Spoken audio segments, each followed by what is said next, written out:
Well, hello. I'm just here reading one of my favorite manga, Samurai Champloo. This is Rahaj Speaks Asian, and the reason why it's my favorite, because of Jin right here. He just happens to be the best. The best man in the series.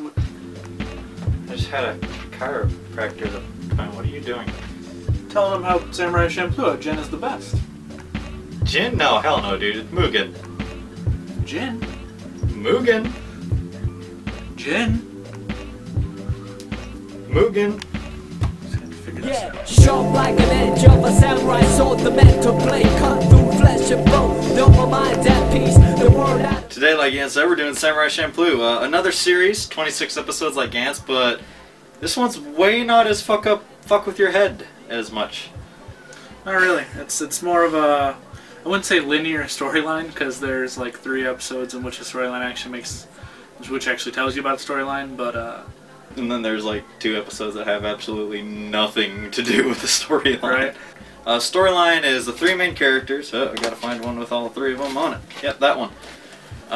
3 main characters. Let's see. Jin, Mugen, and Fu are all traveling together to find the samurai who smells the sunflowers. And Mugen and Jin kind of get roped into going with Fu to find this man, because they make a wager that if Fu flips a coin and it comes up, what was it? It comes up like heads or tails. If it comes up heads, continue fighting. They can continue to fight and finally try to kill each other. And if it comes up tails, they have to go with Fu as her bodyguards. So that essentially all happens in the first episode, along with a lot of fighting, a lot of people dying. Because these two run into each other, and let's see, your guy, Mugen, he just happens to love a fight with anyone and everyone. And Jin is just happens to be there, be the guy that took down the baddest guys in the town that day. So Mugen wants to fight him. So they start fighting, and then Fu says that they need to stop fighting until they find the samurai who smells of sunflowers. But they don't actually stop fighting until almost the end of the episode, after they burn down the bar that they're at. Yeah.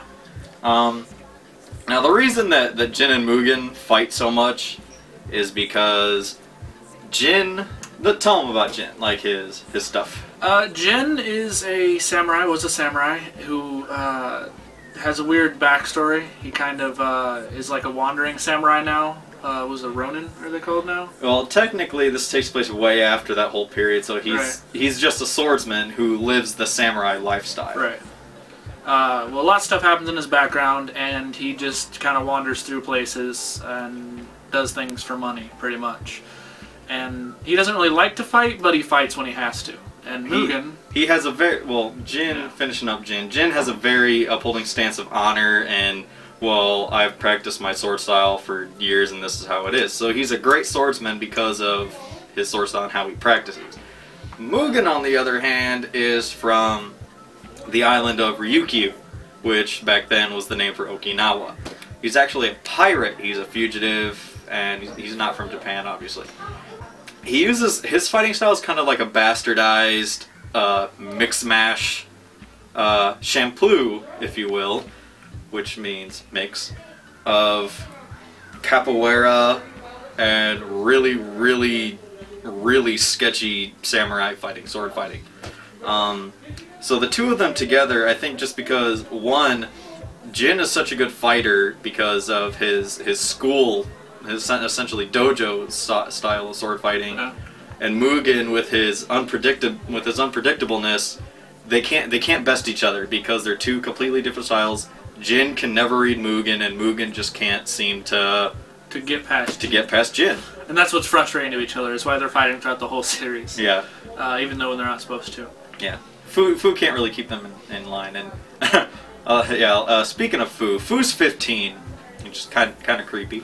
It is weird because there's a lot of guys that try to take advantage of her a lot in this series. A lot. But really there's like 3 episodes that have to deal with the storyline total in the whole thing, and the rest of them in the middle are just like getting from place to place where the storyline happens. That's true. Favorite episode though is one of the 2 episodes that have nothing to do with the storyline at all. I think there's 2 episodes.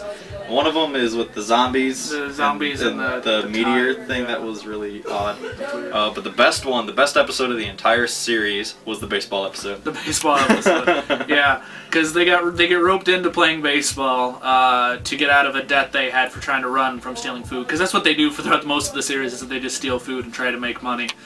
But yeah, so they don't have a lot of money, so they try and steal food from things, and then they get roped into playing baseball instead of doing their punishment on this baseball team against Americans, which Americans are great at baseball. The Americans realize they're good, and they start playing dirty and start killing people. Yeah, that's the only reason that they realize that they're good is because, well, when Mugen throws a baseball, was the first one that he threw to pitch, it zipped past the guy, hit a tower, and destroyed the tower. Yeah, he's a really good pitcher.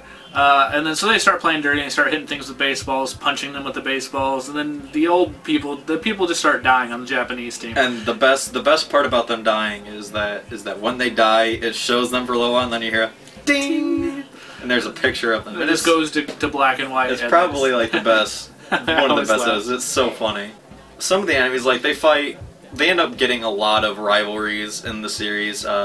The one guy from in the second episode, one guy that Mugen ends up cutting his arm off in the beginning ends up hiring an ogre, essentially. I mean, this guy's fucking huge, and he is essentially an ogre, and people call him a monster and everything. But he tries to kill Mugen, and obviously Mugen wins because it was only the second episode. That's another thing about this series is the mix of hip hop into the traditional Japanese culture, like. The one episode with the taggers. Yeah. That one was really funny because they're running around painting everything. With those little brushes and paintbrushes supposed to be taggers. Like it's very unique. If you've watched like Cowboy Bebop, this is made by the same people. But this series is just one of the most unique animes I've ever seen, just because of the mixture of cultures in it. And I think that's probably one of the reasons why I liked it. And the art is great, like the art, and of course the sound. The soundtracks are great for this one. But I think we should go do a rating now. Rating? Alright, go for it. Let's say I easily 5 out of 5 rice bowls, just because there really was never a dull moment in this entire series.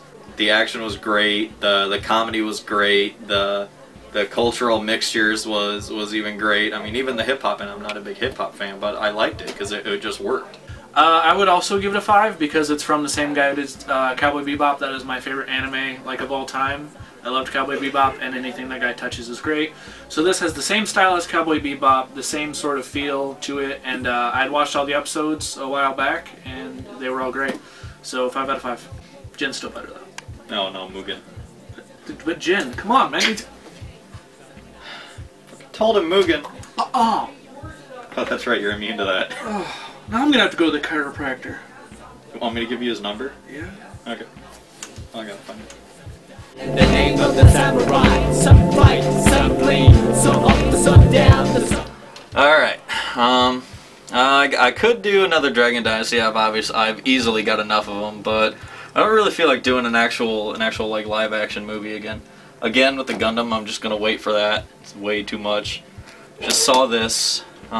Still, I gotta get a hold of Kyle to do Death Note.